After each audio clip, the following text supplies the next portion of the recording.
আসলে আমার জীবনে যে কি সমস্যা, আমি যে কি চাই আর কি চাই না সেটা নিজেই আমি বুঝতে পারি না, নিজেই ঠিক করতে পারি না। চলো আজকের ভিডিওটা প্রথম থেকে শুরু করি, তারপরে তোমাদেরকে বলছি। আসলেই আমি এই চ্যানেলটা খুলেছিলাম তোমাদের সাথে ডেইলি ব্লগ শেয়ার করার জন্য। প্রায় 1 বছর হতে গেল আমি এই চ্যানেলটা খুলেছি।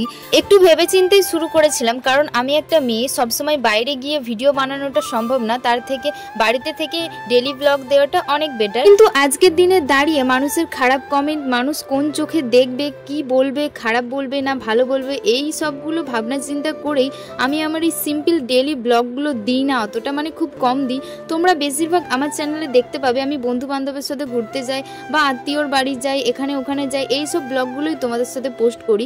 একদম সিম্পল ব্লগ তোমাদেরকে আমি দিই না, যাতে তোমরাই বোর হয়ে যাবে দেখে।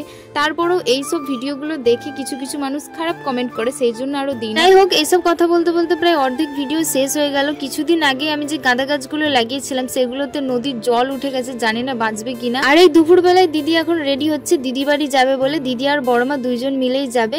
আর জেঠু কিছুদিন আগে বাড়িতে এসেছিল, আবার আজ সে চলে যাচ্ছে কাজের জায়গায়। আর সেই ছোট্টবেলা থেকেই জেঠু কাজে যাবার সময় আমাদের সব ভাই বোনগুলোকে টাকা দিয়ে যায় কিছু।